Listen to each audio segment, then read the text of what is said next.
நீங்க புலியா கொட்டியக்குது அப்படி என்று சொல்றாங்க. ප්‍රාදේශ සභාවේ ඉන්න උපසභාපතිත් LTT කෙනෙක්. வந்தவர்கள் யார்? உண்மையிலேயே இவர்களுக்கு வியாபாரம் செய்ய வேண்டாம் என்று கடிதம் சென்றிருக்கின்றதா? அப்படி என்றால் ஏன் இவர்களுக்கு மாத்திரம் சென்றது? என்ன காரணம்? சட்டம் அனைவருக்கும் சமன். இது சிங்களவர்களுக்கு நம்ம அதிலே ஆசாதமேந்தி கூறியிருந்தார். சிங்களவர்களுக்கு வேறு சட்டம், தமிழுக்கு வேறு சட்டம். இதைத்தான் நாங்களும் சொல்லுவோம். நீங்கள் இன்று வரைக்கும் வீட்டு கட்டிய வீட்டை தவிர வேறு எந்த கட்டுறதுக்கு அனுமதி எடுத்துக்கிங்க பிரதேசவைக்கு யாருமே இல்லை.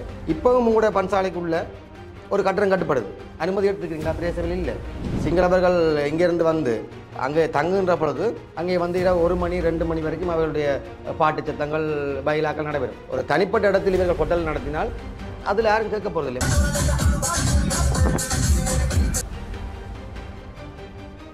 கொல்லோ ஐங்கெண்ட எப்பா நீங்க எல்லாம் யாரும் பின்வாங்காதீங்க. அவங்களுக்கு தேவையான மாதிரியாட இது அவங்களோட நாடு இல்லை, நாங்க இருக்கோம் உங்களோட. இதுதான் இவர்களுக்கு தேவைப்பட்டது.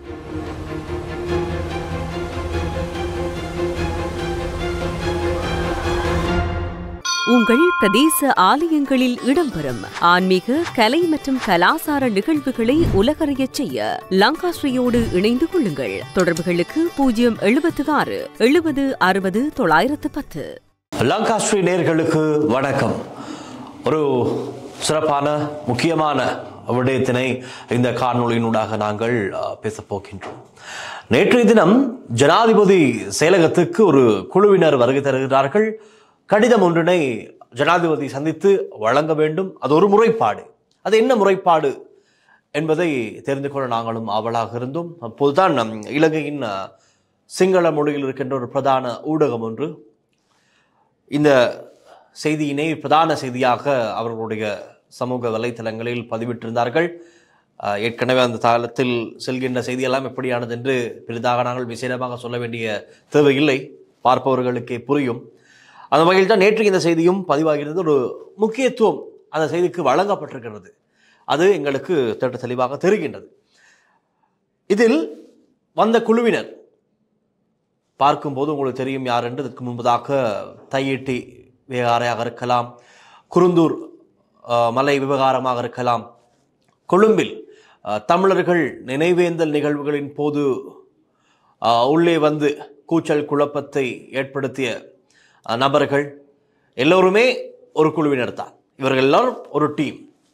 இவர்கள் நேற்றைய தினம் யாழ்ப்பாணத்தில் சாவகச்சேரி பகுதி, அதாவது அந்த பிரதேச சபைக்குட்பட்ட பகுதியில் வசிக்கின்ற சிங்களவர்களுக்கு வாழ வழி இல்லை. அங்கு இருக்கின்ற அந்த பிரதேச சபையின் உபதவிசாளர் சிங்களவர்களுக்கு எதிராக செயற்படுகின்றார். அந்த உபதவிசாளர் ஒரு புலி கொட்டி அப்படி என்று குறிப்பிடுகிறார்கள். ஜனாதிபதி செயலகத்துக்கு வந்து ஜனாதிபதியை சந்தித்து ஒரு கடிதத்தை வழங்க வேண்டும் என்று கூறி திரும்பி செல்ல முற்படுகையிலே ஊடகங்களுக்கு இந்த விடயத்தினை தெரிவிக்கிறார்கள். இது இந்த ஊடகத்தில் தான் பிரதானமாக செய்தியை காணக்கூடியதாக இருந்தது.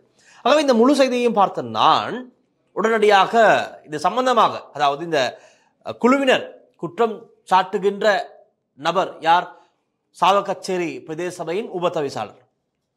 அவரை தொடர்பு கொண்டு உங்களோட நான் பேச வேண்டும், இப்படி ஒரு செய்தி இருக்கின்றது, இது உண்மையா பொய்யா என்பதை நாங்கள் சமூகத்துக்கு வெளிப்படுத்த வேண்டிய ஒரு கட்டாயம் இருக்கின்றது, உடனடி வாருங்கள் என்று கூறினேன். இதோ இப்பொழுது எங்களுடைய கலையகத்தில் என்னோடு இந்த நிகழ்ச்சியில் இணைந்திருக்கின்றார் ராமநாதன் யோகேஸ்வரன், சாவகச்சேரி பிரதேச சபையின் உபதவிசாளர். வணக்கம். வணக்கம். எப்படி இருக்கீங்க? நல்ல சோ. ரைட். நீங்க புலியா கொட்டியக்குது அப்படி என்று சொல்றாங்க, நான் அப்படி இல்லை. Right, okay. நேற்றைய செய்தி இதுதான். அதாவது இவரிடமிருந்து, குறிப்பாக பிரதேச சபையிடமிருந்து உபதவிசாளர் 7 சிங்களவர்களுக்கு, அப்படித்தான் குற்றச்சாட்டு, 7 சிங்களவர்களுக்கு வியாபாரம் செய்வதை தடை செய்யும் நோக்கிலே ஒரு கடிதம் அனுப்பப்பட்டிருக்கின்றது.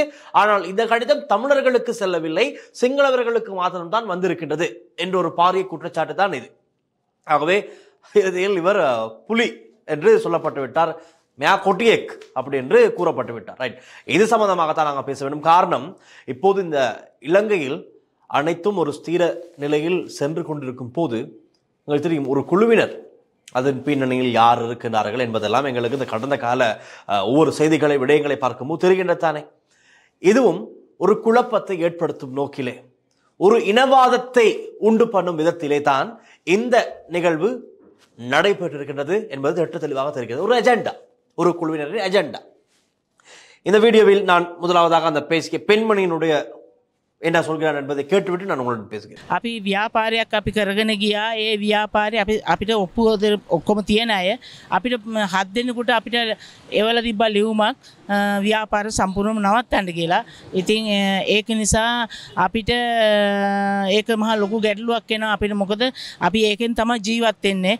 යාපන සිංහල මිනිසුන්ට කිසිම ව්‍යාපාරයක් කරන්න විදිහක් නැහැ.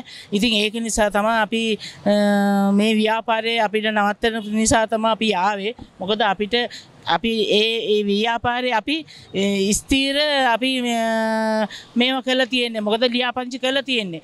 නමුත් මොකද කියන්න දන්නේ නැහැ. ඒවල තියෙනවා. ඒක ඒවල තියෙන්නේ අපිට ප්‍රාදේශීය සභාවෙන්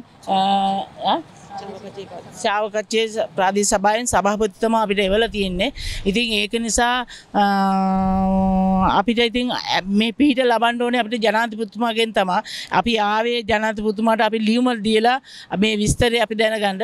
අපි තව ඒ ජනාධිපති ඒ මන්ත්‍රීතුමාට තවත් එක්කෙනෙක් හවුල් වෙලා ඉන්නවා. ජාතික ජනබලවේගයේ මන්ත්‍රීවරයෙකුත් පාර්ලිමේන්තු මන්ත්‍රීවරයෙකුත් ඉන්නවා. එයාත් අනුමත කරලා තියෙනවා. කර ඉඩම් තියෙන ඉඩම්. ඉතින් නීතියානුකූලව අපි ලියාපදිංචි කරලා තියෙනවා ප්‍රාදේශීය සභාවට. ප්‍රාදේශීය කරලා තියෙද්දිත් මේක ඇත්තම කියනවා නම් ප්‍රාදේශීය සභාවේ ඉන්න උපසභාපතිත් LTT කෙනෙක්. අපි අත කරන්නේ LTT කෙනෙක්. ඉතින් ඒක නිසා ගොඩක්ම එයාලගේ කොච්චර වුණත් වෛරය තමයි තියෙන්නේ. ඉතින් ඒක නිසා තමයි අපි ජනාධිපතිතුමා හම්බෙලා අපි මේ ලියුම බාර දීලා එතුමාට පුළුවන් මේ අපිට මේ සහනේ ලබා දෙන්න කියලා. නැත්නම් ලොකු කාලකවට්ටියක් ඇති වෙනවා. අපිව එළියට දැම්මොත් අපේ මේ ව්‍යාපාර කරන්න බැරිනොත් අපි ජීවත් වෙන්නේ අපිට ව්‍යාපාර නැහැ. ரைட், நேரடியாக உங்களிடம் வருகின்றேன். உபதவிசாளர் அவர்கள் சொன்ன LTT, நீங்கள் தான் உபதவிசாளர், சொல்லுங்கள், வந்தவர்கள் யார்? உண்மையிலேயே உங்களிடமிருந்து அல்லது தவிசாளரிடமிருந்து இவர்களுக்கு வியாபாரம் செய்ய வேண்டாம் என்று கடிதம் சென்றிருக்கின்றதா? அப்படி என்றால் ஏன் இவர்களுக்கு மாத்திரம் சென்றது? என்ன காரணம்? ஏன் இவர்கள் வாழ இந்த நாட்டில் உரிமை இல்லையா? சிங்களவர்கள் வாழ யாழ்ப்பாணத்தில் வாழ்வதற்கு இடம் இல்லையா? அவர்களுக்கு உரிமை இல்லையா என்ற கேள்வியை நான் எழுப்புகிறேன். அதே போல இவர்கள் சொல்வது அவர்களுக்கு தமிழர்களுக்கு இந்த கடிதம் செல்லவில்லை, சிங்களவர்களை இலக்கு வைத்தான் இந்த கடிதம் வந்திருக்கிறது என்று. உங்களுடைய பதில் என்ன உபதவிசாளர் அவர்களே? நேயர்களுக்கு வணக்கம். இங்கே யாழ்ப்பாணத்தை பொறுத்தவரையில் தமிழர்களுக்கும் சரி சிங்களவருக்கும் சரி எந்த விதமான முரண்பாடுகளும் இல்லை, அல்லது ஒரு இனத்துவசமோ இல்லை. ஆனால் இந்த வந்த குழுவினர்களை நாங்கள் இப்போ பார்க்கும்பொழுது இவர்கள் வந்து தமிழர் சிங்களவருக்குரிய ஒரு பிரச்சனையை உருவாக்க வேண்டும், அல்லது அந்த பிரச்சனையை என்ன சொல்கிறது மலங்கடிக்க கொண்டு செல்ல வேண்டும் என்ற ஒரு அடிப்படையில் வேண்ட கருத்துக்கள் பதிவாக இருக்குது. நான் இது சம்பந்தமாக இந்த வீடியோ ஃபுல்லாக பார்த்தேன். இருந்த பொழுதும் இதில் வந்தவர்களுடைய விடயம் வந்து யார் யார் வந்தது இதில் இப்போ ஒரு இருக்காங்க, ஒரு 3 2 5 6 பேர் இருக்காங்க. இதில் வந்து வந்தவர்கள் வந்து ஒருவர் வந்து ஆசா தமயந்தி, ஒரு ஆசிரியர். எங்க இந்த சேவையாற்றுகிறார்? ஆசிரியர் நாவற்குடி மகாவித்தியாலயத்தில் படிப்பித்த ஆசிரியர். இப்பொழுது இடமாற்றம் சென்று மீசாலை வீரசிங்க மகாவித்தியாலயத்தில் கல்வி படிக்கிறார். மற்றவா வந்து ஒரு இராணுவ வீரரின் மனைவி. மற்றவாவுடைய எனக்கு சரியான தகவல் தெரியவில்லை. இந்த 3 பேரும் தான் இங்கே வந்திருக்கிறார்கள். ஆனால் இதில் வந்து நாங்கள் கடிதம் போட்ட நபர்கள் இதில் வந்து ஒருவர் தான் வந்திருக்கிறேன், மிகுதியாக்கள் வரவில்லை. அதில் நாங்கள் கடிதம் போடக்கூடிய காரணம் வந்து இவர்களுக்கு வழங்கப்பட்ட வீடு வந்து செமட்ட வீடமைப்பு அதிகார திட்டத்தின் கீழ் வந்து வீடமைப்பு அதிகார சபையினால் வழங்கப்பட்ட வீட்டுத்திட்ட வீடுகள். அப்போ வீட்டுத்திட்ட வீடுகளில் வந்து விடுதிகள் நடத்தக்கூடாது என்று சொல்லி அண்மையில் நடைபெற்ற டிசிசி மீட்டிங்கில் வந்து எங்களுடைய டிசிசி மீட்டிங் தலைவராக இருந்த கௌரவ பாராளுமன்ற உறுப்பினர் இளங்குமரன் அது தலைமை தாங்கி நடத்தியிருந்தார். அந்த கூட்டத்தில் எடுக்கப்பட்ட முடிவின் அடிப்படையில் நாங்கள் வந்து இந்த கடிதத்தை அனுப்பியிருந்தோம். ஆகவே இந்த இடத்தில் சொல்லப்படுற மாலிமாவ், அதாவது என்பிபி அரசாங்கத்தின் பாராளுமன்ற உறுப்பினரும் இவருக்கு உதவுகிறார் என்பது அந்த இளங்குமரன் அவர்களே தான். அவரை தான். இதில் வந்து விடயம் என்னவென்று சொன்னால், கடந்த 5 வருடத்துக்கு முற்பட்ட காலப்பகுதியில் எனக்கு அந்த கடிதம் இருக்கு, நான் கூட தருகின்றேன். தமிழர் ஒருவருக்கு வந்து கடிதம் போட்டிருக்கிறார்கள். வந்து அதே வீட்டுத்திட்ட வீடில் நீங்கள் வந்து இந்த வீட்டுத்திட்ட வீடை வந்து வேறு எந்த தேவைக்கும் பயன்படுத்த முடியாது, இது நீங்கள் குடியிருப்பதற்கு மாத்திரமே வழங்கப்பட தந்திருக்கிறது என்று சொல்லி தமிழருக்கு போட்ட கடிதத்தின் பிரதி என்கிட்ட இருக்குது. அந்த கடிதத்தின் அடிப்படையில் தான் இந்த பிரச்சனை. நாங்கள் அப்போ தமிழருக்கு ஒரு சட்டம், சிங்களருக்கு ஒரு சட்டம் நீங்கள் செய்யலாதானே? அதன் அடிப்படையில் அவர்களும் அதே வீட்டுத்திட்ட வீட்டில் தான் வசிக்கிறார்கள். ஆனபடியால் இதுக்கு அனுமதியை ரத்து செய்ய வேண்டும் என்று தான் நாங்கள் கோரிக்கை விடுத்திருந்தோம். மற்றபடி அதாவது வியாபாரம் என்ன வியாபாரம் செய்கிறார்கள், எந்த இடத்தில் செய்கிறார்கள் இவர்கள்? அவர்கள் குடியிருப்பு, அதாவது 300 வீட்டு திட்டம் என்ற ஒரு குடியிருப்பு இருக்கின்றது. அதாவது அங்க சிங்களவர்கள் தான் முழுவதுமாக இருக்கின்றார்கள் அப்படியா? இல்ல சிங்களவர்கள் 57 வீடு அவர்களுக்கு கட்டி கொடுக்கப்பட்டிருக்கின்றது. அங்காலே 300 வீடு தமிழர் இருக்கிறது. ஒரே கிராமம் தான். இவர்கள் செய்கிற வியாபாரம் பல வியாபாரம் செய்கிறார்கள் அங்கே. அதான் சொன்ன உங்களுக்கு ஆரம்பத்தில் சொன்ன போல என்னுடைய கடையை கூட ஒரு சிங்களவராக நடத்துகிறேன். அதே போல் நாவற்குழி எங்களோட சந்தியில் ஒரு சைக்கிள் கடை நடத்தினோம். வேறு வேறு வியாபாரங்கள் செய்யணும். அவர்கள் அதில் குற்றஞ்சாட்டிக்காக தங்களுக்கு வேறு வாழ்வாதாரமே இல்லைன்ற மாதிரி. இவர்கள் சிங்கள மக்கள் இங்கேருந்து தென்னிலங்கையிலிருந்து சுற்றுலா வரும்பொழுது அந்த பஸ்களை அங்கே நிப்பாட்டி விட்டு அவர்களுக்கு அதை ஊதியமாக பெற்றுக்கொள்கிறார்கள். அது எவ்வளவு வாங்குறாங்கன்னு எங்களுக்கு தெரியாது. பார்க்கிங் சார்ஜஸ் இல்லை, நைட்டில் ஸ்டே பண்ணுறது, வருகிறவர்கள் அங்கே ஸ்டே பண்ணுறதுக்கு இதுதான் அவர்கள் வாழ்வாதாரம் அங்கே பாதிக்கப்படுதுன்னு சொல்லி குறிப்பிட்டிருக்கிறார்கள். ஆனால் அவர்களுடைய வாழ்வாதாரம் எல்லா விதத்திலையும் அவங்க செய்கிறார்கள். அங்கே ஒரு சிலர் தான் இந்த பிரச்சனையை தூண்டுகிறார்கள். இதை இனவாதமாக கொண்டு போகணும், எங்களை கொட்டி என்ற அடிப்படையில் கொண்டு போகணும். உண்மையிலேயே சொல்லப்போனால் எங்கள் அந்த வட்டாரம் நாவற்குழி வட்டாரம் கடந்த உள்ளாட்சி தேர்தலில் நான் அதிகூடிய விருப்பு வாக்குகளால் வென்றேன். 1350 வாக்குகளால் நான் வென்றேன். இதை ஒரு காரணம் காட்டி அங்கே எனக்கு ஆதரவாக இருக்கிற அனைவருமே கொட்டி என்ற ஒரு அடிப்படையில் அவருடைய கருத்து பதிவாகியிருக்கிறது. ஆனால் சொல்லப்போனால் நான் பிரதேச சபை சென்ற சபையில் இருந்த காலப்பகுதியில் கூட அந்த சிங்கள குடியேற்ற கிராமத்துக்கு முழு வீதி விளக்குகளை நான் தான் பொருத்தி கொடுத்தேன்.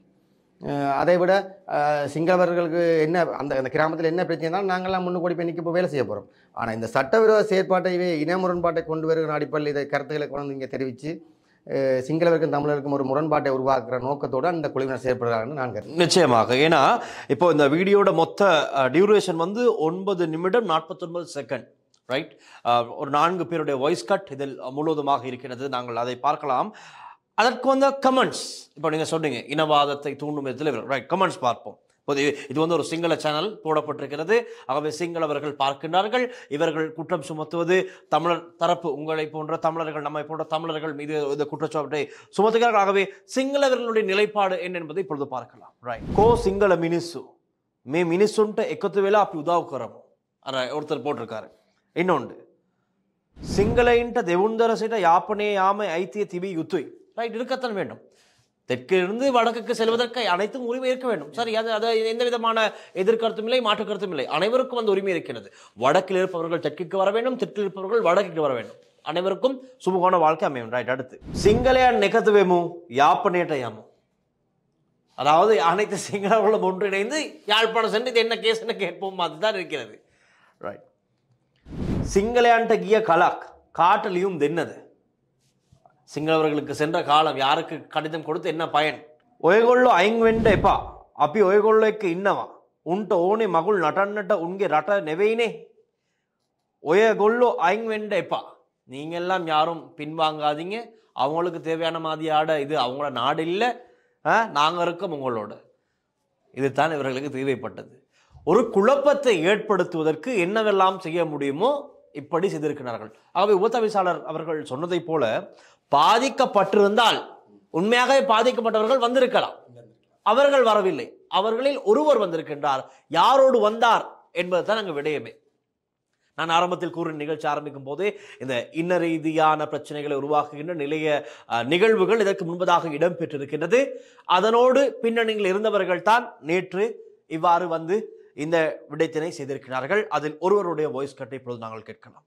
උතුරෙන් ඒ මිනිස්සුන්ව සිංහල මිනිස්සුන්ව එලවා දැම්ම 83ේදී ප්‍රභාකරන් නැතුරු අන්තවාදී නඩය.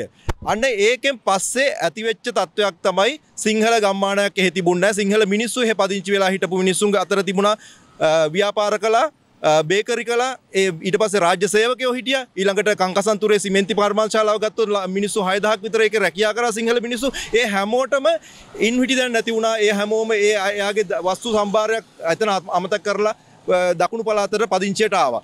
ඊළඟට 2009 යුද්ධය ඉවරුණාට පස්සේ 2009 යුද්ධය ඉවරුණාට පස්සේ 2010 11 කාලයේදී ඇත්තටම ඒ පැවතිච්ච රජය සහ ඊළඟට ඒ ප්‍රදේශ ඒ ලංකාවේ හිටපු අනිත් පළාත්වල හිටපු සිංහල මහජනතාව එකතු වෙලා ගම්මාන හදලා ඒ ප්‍රදේශයේ මිනිස්සුන්ව පදිංචි කළා. නාවක්කුලිය කියන ගමේ තමයි ඉස්සෙල්ලාම මේ පිරිස පදිංචි කළේ.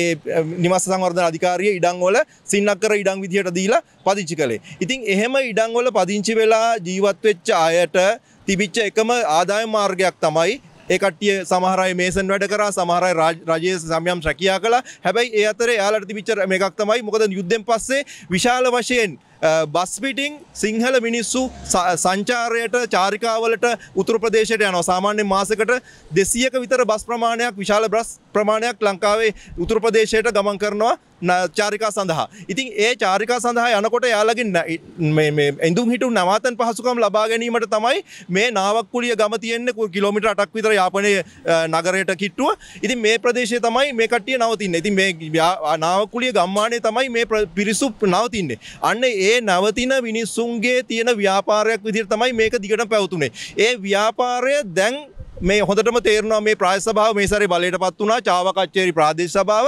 චාවකච්චේරි ප්‍රාදේශ සභාවේ බහුතරයක් ඉන්නේ දෙමළ බෙදුම්වාදී කොටි සංවිධානයට සම්බන්ධ වෙච්ච ඒ මතවාදයේ දරන මිනිස්සු. එයාලගේ උවමනාව තමයි මේ සිංහල මිනිස්සුන්ට යැපෙන්න ආර්ථිකය නැති කළොත් ඒ මිනිස්සුන්ට එහෙ ඉන්න බෑ. ඒ මිනිස්සුන්ට මේ වෙනකොට ඉස්කෝලයක් නැහැ. ඒ මිනිස්සුන්ට මේ වෙනකොට රාජ්‍ය සේවයකට ගිහිල්ලා වැඩක් කරගන්න බෑ. හැමදේම තියෙන්නේ දෙමළෙන්.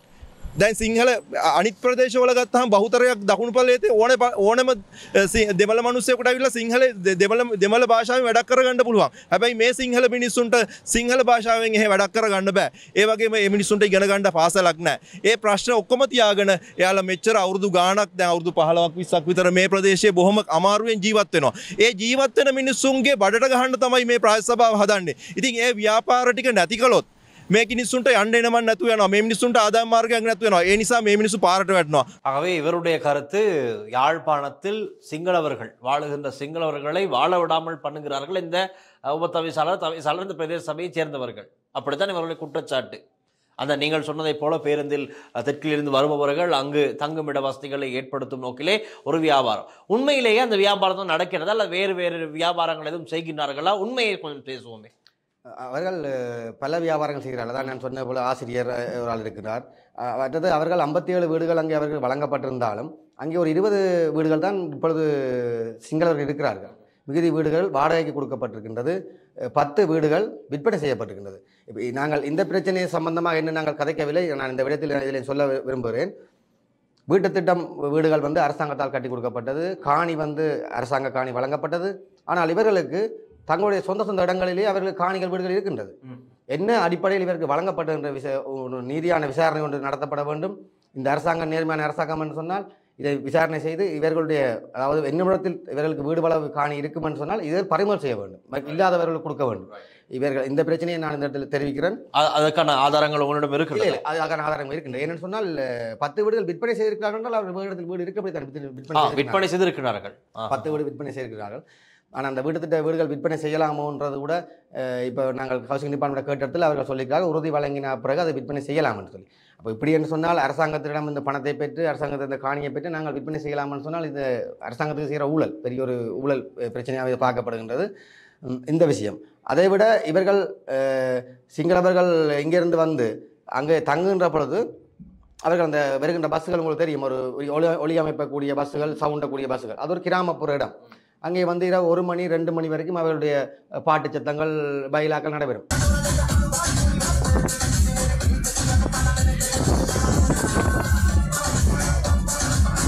அப்போ ஒரு தனிப்பட்ட இடத்தில் இவர்கள் ஹோட்டல் நடத்தினால் அதில் யாரும் கேட்க போகிறதில்லை. மற்றது இப்போ அவர்கள் அங்கே குடியிருக்கிறதுக்கு நீங்கள் இருக்க வேணாம்னு கூட அங்கே தமிழரோட எந்த பிரச்சனையுமே இல்லை. அவர்கள் வந்து செய்கிற செயற்பாடுகள் தான் தமிழர்களுக்கும் சிங்களுக்கும் முரண்பாட்டை இவர்கள் தான் தூண்டுகிறார்கள். இனவாதத்தை தூண்டுகிறவர்கள் இவர்கள் தான்.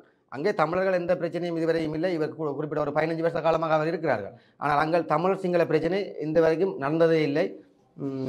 நான் ஒரு விடயம் கேள்விப்பட்டேன், இது பற்றி தேடி பார்க்க போது இந்த சுற்றுலாவாக வருபவர்கள் அங்கு பொது வெளிகளில் மதுபானம் அருந்துவது, சண்டை சச்சரவுகளில் ஈடுபட முற்படுவது, அப்படியான விடயங்களும் எனக்கு சற்று பதிவானது. இது உண்மையா? நீங்கள் தான் சொல்ல வேண்டும். நீங்கள் தான் அங்கிருந்து பார்ப்பவர்கள், ஆகவே நீங்கள் உண்மையை சொல்லுங்கள். இந்த பிரச்சனைக்கு நான் தொலைபேசி ஊடாக எனக்கு அழைத்தெடுத்து நானும் அந்த சென்றிருந்தேன். மேலே வாடகைக்கு வீடு ரூம் எடுத்து விட்டு கீழே உள்ள கடைகளுக்கு முன்னதாக இருந்து மது இருந்துறார்கள் லைனில் இருந்து. அதை கேட்கும் பொழுது பெரிய முரண்பாடு. அப்போ நான் பிறகு போய் நான் என்னை அறிமுகப்படுத்தி சொல்லி நாங்கள் அதை கதைச்சி எடுத்து பிறகு அவைகள் சுமூகமாக தான் நீங்கள் பண்ணி பிறகு அவைகளுக்கு பாதுகாப்பு. ஆனால் இப்போ சிங்களவர்கள் அங்கே இருக்கிறவர்கள் என்ன சொல்கிறார்கள்னு சொன்னால் தமிழர்களும் இதே விடுதிகள் நடத்துகிறார்கள். நீங்கள் அங்கே போக வேணாம், உங்களோட பஸ் கண்ணாடிகள் அடித்து உடைப்பார்கள், உங்களுக்கு அடிப்பார்கள், இப்படி என்ற ஒரு மனநிலையை உருவாக்கி இவர்கள் தான் என்ன சொல்கிறது இனவாதத்தை அங்கே வார தென்னிலங்கையில் வார சிங்களவர்களுக்கு வெறுட்டி வைக்க அங்கே வந்து சொல்கிறது என்னென்னு நீங்கள் தமிழாக்கண்ட ஹோட்டலுக்கு போகக்கூடாது தமிழாக்கண்ட வீடுக்கு தங்கக்கூடாது அப்படி சொல்லப்படுகிறது. சொல்லப்படுகிறது. அப்போ இப்படியான பிரச்சனையில் வந்து வரவர்கள் நினைப்பார்கள் இங்கே ஒரு பிரச்சனை இருக்குன்றதை அவர்கள் யோசிப்பார்கள். இப்போ இந்த நீங்கள் சொன்ன மாதிரி நியூஸில் கமெண்ட்ஸ் பார்க்கும்போது அந்த பஸ்ஸில் வந்தாக்கள் இருந்தால் கூட அப்படித்தான் அவங்க நினைப்பாங்க அங்கே ஒரு பிரச்சனை இருக்குன்னு தான் அவங்க கமெண்ட்ஸ் போடுவாங்க. ஆனால் அங்கே எந்த பிரச்சனையும் இல்லை. இனவாதத்தை தமிழர்கள் எப்போவுமே இன்று வரைக்கும் நாங்கள் ஆயுத போராட்டம் எங்களுக்கு மௌனிக்கப்பட்டது ஆரம்பிக்கப்பட்டதுக்கும் இதே காரணம் தான். நாங்கள் மௌனமான ரீதியில் தான் நாங்கள் போராட்டங்களை நாங்கள் நடத்துகின்றோம். இப்படியான இனவாதத்தை தூண்டுகிற ஒரு சிலரால் தான் தமிழர் சிங்களர்களுடைய பிரச்சனைகள் ஆரம்பிக்கின்றது. இவர்கள் தான் இதை நிறுத்த வேண்டும் என்று கையில் ஆயுதங்கள் எடுப்பதற்கும் காரணமாக அமைந்ததும் அவ்வாறான செயற்பாடுகள் கருத்துக்கள் தான். நிச்சயமாக இப்போ இந்த வியாபாரம் சம்பந்தமா இந்த கடிதம் சம்பந்தமா அங்க இருக்கின்ற மக்கள் என்ன சொன்னார்கள்? முதலாவது அவர்களுக்கு அங்கே விருப்பம் அதான் இது இந்த பிரச்சனை இங்கே வருகிறதுக்கு முன்னமே இது டிசிசி மீட்டிங்கில் எடுக்கப்பட்ட முடிவு, இதுக்குரிய கடிதம் வந்து அவர்களுக்கு அனுப்பப்பட்டது. இவர் உடனடியாக போலீஸ் நிலையத்தை சென்று முறைப்பாடு செஞ்சிருக்கிறார்கள். என்னுடைய பேர் ஒரு பிரதேச சபை அனுப்பின கடிதத்துக்கு என்னுடைய பேரில் முறைப்பாடு செய்ய முடியாது, ஆனால் செய்திருக்கின்றார்கள். அதன் அடிப்படையில் அந்த போலீஸ் நிலையம் சாவச்சேரி போலீஸ் நிலையத்தில் இந்த போலீஸ் உத்தியோகத்தர்கள் வந்து அந்த பிரதேசத்தில் ஒரு விசாரணை மேற்கொண்டிருக்கிறார்கள். இதில் பிரச்சனை இருக்காண்டு அங்கே இருக்கிற மக்கள் அனைவரும் பிரச்சனை தான் சொல்லிக்கிறார்கள். இதில் எங்களுக்கு பிரச்சனை, அதாவது வந்து பஸ் வந்து விடுறது இடங்கள் வந்து ஃபுல்லாக ரோட்டில். அப்போ அதாவது வந்து வெள்ளி சனி ஞாயிறு 3 நாட்களும் அந்த இடம் கொஞ்சம் அப்படி பிரச்சனையாக தான் இருக்குது. முரண்பாடுகளும் பெறும். அங்கே இளைஞர்களுக்கு அதை வந்து பைக்கில் போகிறாக்களுக்கு இடையில ரோட்டில் நிற்கிறது, குடிச்சிட்டு சேட்டை விடுறது அப்படியா பிரச்சனை. அப்போ நாங்கள் அதில் குறைச்சி தவிர்த்து கொண்டு தான் பாரோம். முரண்பாடு வந்தால் போய் சமாளித்து விடுறது. நாங்களும் தென்னிலங்கை டூர் போகிறோம், நாங்கள் இல்லாட்டி நாங்கள் சுற்றுலா செல்கிறோம். நாங்கள் இப்போ எங்களுக்கு அப்படியான இடங்களை நாங்கள் இவை வாரவைகளை வந்து எந்த ஒரு அசௌகரியங்களும் ஏற்படாத பார்க்கணும்ன்ற எங்களோட நோக்கம். ஆனால் இப்படி இவர்கள் தான் இந்த பிரச்சனையை தூண்டுகிறார்கள். இதுக்கு சரியான ஒரு தீர்வு வேணும். இங்கே வந்து பிரச்சனை வந்து இதுதான். வெளி உலகத்துக்கு எல்லா தென்னிலங்கைக்கு வந்து அவர்கள் என்னத்தை காட்ட முனைகிறார்களோ எனக்கு தெரியவில்லை. ஆனால் இங்கே எங்களோட பிரதேசத்தில் நடக்கிற பிரச்சனை இந்த பிரச்சனை தான். தமிழர் சிங்களவர்களுக்கு எந்த பிரச்சனையும் இல்லை. சட்ட ரீதியாக சட்டம் அனைவருக்கும் சமன். இது சிங்களவர்களுக்கு நம்ம அதில் ஆசாத் அமைந்து கூறியிருந்தார், சிங்களவர்களுக்கு வேறு சட்டம் தமிழுக்கு வேறு சட்டம். இதைத்தான் நாங்களும் சொல்லுகின்றோம். நீங்கள் இன்று வரைக்கும் வீட்டு கட்டிய வீட்டை தவிர வேறு எந்த கட்டுறதுக்கு அனுமதி எடுத்துக்கிங்களா பிரதேச சபைக்கு? யாருமே இல்லை. ஏன்னா நீங்கள் பெரும்பான்மையினர் நாங்கள் அனுமதி எடுக்க தேவையில்லை கட்டி கொண்டிருக்கிறீங்க. இப்போவும் உங்களோட பன்சாலைக்குள்ள ஒரு கட்டடம் கட்டுப்படுது, அனுமதி எடுத்துக்கிறீங்களா? பிரதேச சபையில் இல்லை. அப்போ நீங்கள் செய்கிற வேலை மதில் கட்டியிருக்கிறீர்கள், உங்களோட பிரதேசத்துக்குள்ளே வீதி போட்டிருக்கிறீர்கள், எந்த இதுக்குமே பிரதேச சபையில் அனுமதி இல்லை. நாங்கள் பெரும்பான்மையினர் நாங்கள் தான் செய்வோம், நீங்கள் 7 மணி தடுத்து பாருங்கள். நாங்கள் இவ்வளோ காலம் சபை இல்லை. இந்த சபை வந்து நாங்கள் 4 மாதம் பொறுப்படுத்திக்கணும். நாங்கள் சட்ட ரீதியான ஆவணம் உங்களுக்கு போட்டுக்கணும். இது சபை கட்டுப்பாடு. இது தமிழருக்கு ஒரு சட்டம் தான், சிங்களருக்கு ஒரு தான். இதே தமிழர் வந்து ஒரு வீட்டு வீடில் வந்து கொட்டம் நடத்தினா அவருக்கும் இதே கடிதம் போயிருக்குது, மற்ற அனுமதி இல்லாத நாங்கள் இயங்கிறதுக்கு விட போறதும் இல்லை. ஸோ நீங்க வந்து சிங்களவர்கள் செய்யக்கூடாது, தமிழர்கள் செய்யலாம், அப்படி எந்த விதமான ஒரு இது இல்லை தானே? Right, okay. இந்த விடயத்தை தான் நாங்கள் சொல்லுகின்றோம். அப்போ இவர்கள் வந்து இதை வேறு விதமாக சித்தரித்து கொண்டு இங்கே சிங்கள ஊடகங்களுக்கு கொடுத்து சிங்கள மக்களை கொஞ்சம் உசுப்பேத்தும் விதமாக. அதான் உங்களுக்கு தையட்டி பிரச்சனை தெரியும். தையட்டி பிரச்சனையை உசுப்பேத்தி பார்த்தார்கள், அது ஒரு எடுபடையில். தென்னிலங்கை மந்தாங்க பிரச்சனை எடுத்து பார்த்தார்கள், எடுபடையில். அது வாரம் போராட்டம் நடந்து கொண்டிருக்கின்றது. அதே போல தான் இந்த பிரச்சனையும் ஒரு பூதாகாரமாக்கி நாவற்குழியிலேயும் ஒரு பாரிய திருப்பு முனையை கொண்டலாம் என்று எதிர்பார்க்கிறார்கள். அது எமது பிரதேசத்தில் இருக்கிற மக்களுக்கு நன்றாக விளங்கும். அங்கே இருக்கிற சிங்களவர்கள் கூட விளங்கும். ஏனென்று சொன்னால் அங்கே இருக்கிற சிங்களவர்கள் கூட எனக்கு வாக்களித்திருக்கிறார்கள். அங்கே எனக்கு தெரிஞ்ச சிங்களவர் கூட இருக்கிறார்கள். அங்கே இவர்கள் ஒரு சிலர் தான் இந்த இனவாதம் பேசிக்கொண்டு தெரிகிறவர்கள். இவர்களுடைய நிகழ்ச்சிகளும் எங்களுக்கு நாங்கள் இப்போ அறிந்திருக்கின்றோம். இவர்கள் யாருக்கு பின்னால் வேலை செய்கிறார்கள் சொல்லி காலப்போக்கில் அவர்களுக்கு என்ன செய்ய போகிறேன் இப்போ அடுத்த கட்ட நடவடிக்கை. இப்போ உங்களை பகிரங்கமாக ஒரு ஊடகத்துக்கு முன்னுக்கு வந்து ஒரு ஊடகம் இல்லாங்க 4-5 ஊடக மைக்குகள் அது பகிரங்கமாக சாவ கச்சேரி உப தவிசாளர் ஒரு கொட்டி ஒரு புலி என்கின்றார்கள்.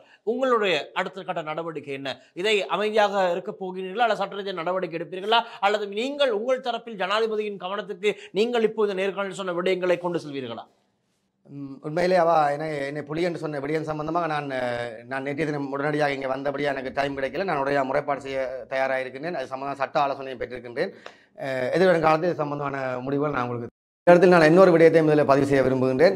அதாவது வந்து நீங்கள் குறிப்பிட்டது போல நாவற்குழி பகுதியில் இருக்கின்ற சிங்களவர்கள் வந்து கூடுதலாக வந்து சிங்களவர் என்று சொல்ல முடியாதவர்கள், ஏற்கனவே தமிழர்கள் தான். கூடுதலாக தமிழுடன் இணைந்து இருக்கிறார்கள், சிங்களவர்களாகவும் இருக்கின்றார்கள்.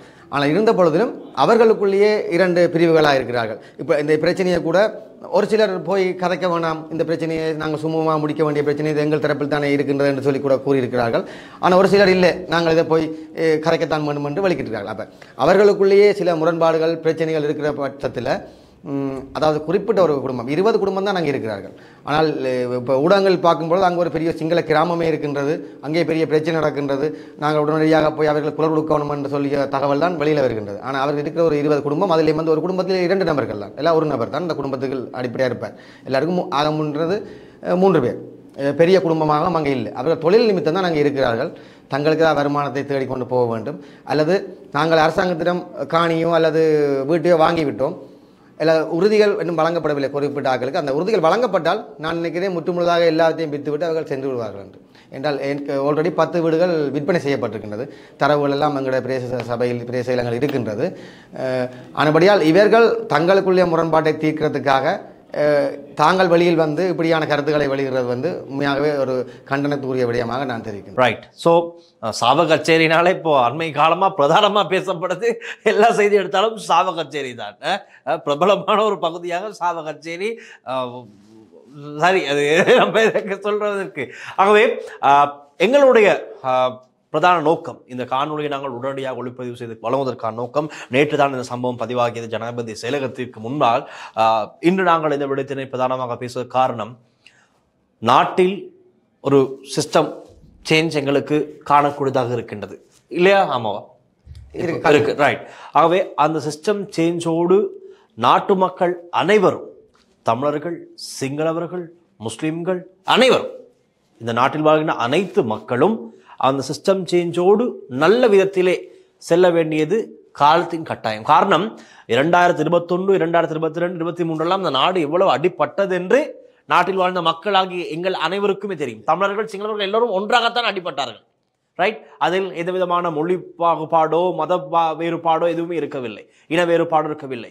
அனைவரும் தான் வரிசை நின்றார்கள், அனைவரும் தான் சாப்பாட்டுக்கு எங்கிக் கொண்டிருந்தார்கள். ஆகவே இப்போ எல்லாம் முடிந்து ஒரு லைனில் சென்று கொண்டிருக்கும் போது இப்படியான குழுவினர் முயற்சிப்பது இந்த அமைதியான பாதையில் சென்று கொண்டிருக்கின்ற இந்த நிலையை உடைக்க வேண்டும், குழப்ப வேண்டும் என்ற நோக்கத்திலே இப்படியான அஜெண்டாக்களை செய்கின்றார்கள். அதற்கு தமிழர்களும் சரி, சிங்களவர்களும் சரி, யாராக இருந்தாலும் ஏமாந்து விடக்கூடாது என்ற நோக்கம்தான் ஒரு பொறுப்பு வாய்ந்த ஊடகமாக லங்காஸ்ரீ எங்களுக்கு இருக்கின்றது. ஆகவே தான் உடனடியாக தாமதப்படுத்தாமல் துரிதமாக உபத்தர விசாரணரை எங்களுடைய அலுவலகத்துக்கு அழைத்து சாவகச்சல் நடக்கும் உண்மை தன்மை என்ன என்பதை இன்று பேசியிருக்கின்றோம். இதை முழுதும் நாங்கள் சிங்களத்திலும் வழங்க வேண்டும், நாங்கள் அதற்கான முயற்சி எடுக்கின்றோம். சிங்கள தரப்பினருக்கும் இதை கொண்டு சேர்ப்பதற்கு ஒரு சிலருடைய இந்த மாதிரியான செயற்பாடுகளுக்கு மக்கள் ஏமாந்து இன்னும் தேவையற்ற கோபங்களை தங்களுக்குள் உருவாக்கி நாங்கள் அனைவரும் ஒன்று சேர்ந்து யாழ்ப்பாணம் சென்று வாருங்கள் என்னவென்று கேட்போம், அதெல்லாம் தேவையற்ற செயல். எல்லாம் சுமூகமாக நடந்து கொண்டிருக்கின்றது. சாவகச்சேரி பிரதேச சபை என்ன முடிவு எடுக்கின்றதோ அந்த பகுதிக்கு அந்த சட்டத்தை அவர்கள் நடைமுறைப்படுத்தியிருக்கிறார்கள். வியாபாரம் செய்யும் நோக்கிலே என்னென்ன நடக்கின்றது என்பதை அவர்கள் அவதானித்திருக்கிறார்கள். அதன் அடிப்படையில் சட்டவிரோத வியாபாரத்தில் இருப்பவர்களுக்கு கடிதம் வழங்கப்பட்டிருக்கிறது. ஆகவே இதை ஏகமனதாக ஏற்றுக்கொள்ள வேண்டியது அந்த பிரதேச வாழ் மக்களுடைய கட்டாயமாக இருக்கின்றது. சட்டம் இருக்கின்றது, போலீஸ் நிலையங்கள் இருக்கின்றது, நீதிமன்றங்கள் இருக்கின்றது. அதனூடாக உங்களுக்கு தேவையான உரிமையை நீங்கள் வென்று பெற்றுக்கொள்ளக்கூடியும்.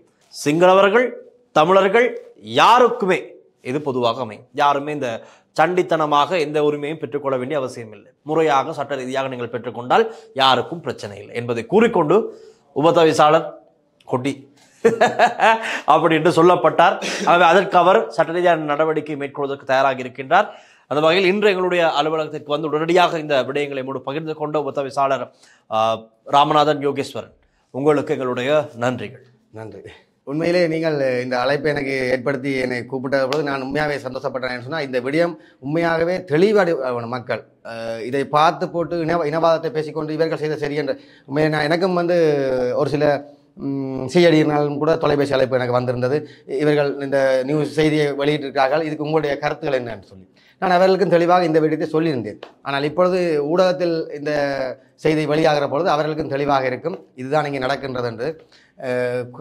அதாவது நிறைய மக்கள் வந்து இதை பார்க்கக்கூடியதாக இருக்கும். தெளிவொன்று ஏற்படும் எல்லாருக்கும். எங்களுக்கும் தமிழர்களுக்கும் சிங்களவர்களுக்கும் நாவற்குழியில் எந்த பிரச்சனையும் இல்லை.